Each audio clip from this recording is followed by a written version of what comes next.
దేవుని పరిశుద్ధ నామానికి మహిమ కలుగును గాక. దేవుని బిడ్డలారా, ఈ యొక్క సమయంలో దేవాది దేవుడు ప్రభు అయిన యేసుక్రీస్తు వారు నూతన సంవత్సరం మనం ప్రవేశపెట్టి మరొక దినము చూడగలిగామంటే దేవాది దేవుని యొక్క గొప్ప కాపుదల నీకుంది కనుకనే 2వ తారీఖులోకి వచ్చాం.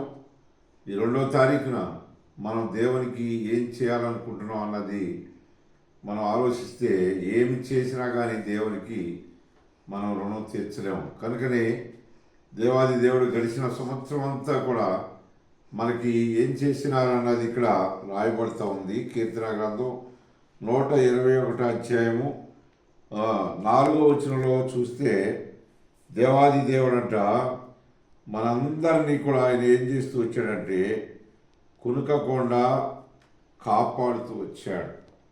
ఆయన కాపుదల మనకుంది. అందుకే అంటున్నాడు, ఇజ్రాయిల్ని కాపాడువాడు కునుకడు నిద్రపోడు.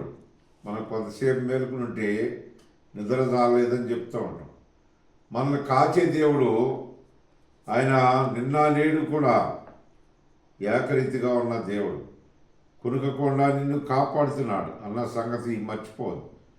గడిచిన సంవత్సరం అంతా ఎంత కాపుదలు ఇచ్చాడో గడిచే సంవత్సరంలో ఎంత కాపుదలు ఇవ్వబోతున్నాడో అన్నది మనం గుర్తుపెట్టుకొని దేవుని యందు భయభక్తులు కలిగి ఆయన త్రోవలందు నడిచినప్పుడు ఆ సృష్టికర్త అయిన దేవుడు నీకు నీ కుటుంబానికి గొప్ప మేలు చేస్తాడు.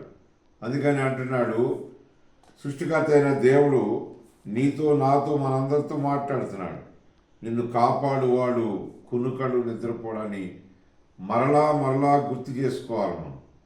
ఎందుకు కారణం ఏంటంటే ఈ లోకంలో సెకండ్లో మనకి అపవాది మనకి నిద్ర తీసుకొచ్చి అనేక రీతిలుగా బలహీనత పెట్టి మనల్ని నాశనానికి పంపించాలని చూస్తూ ఉంటాడు. అలాంటి వాడి చేతిలోంచి విడిపించడానికి యేసుక్రీస్తు ప్రభువారు. ఆయన నమ్మండి, ఆయనకి ప్రార్థన చేయండి, ఆయన బిడ్డలుగా బ్రతకండి. దేవుడు మీ కుటుంబాన్ని మీ పిల్లల్ని కాపాడును గాక.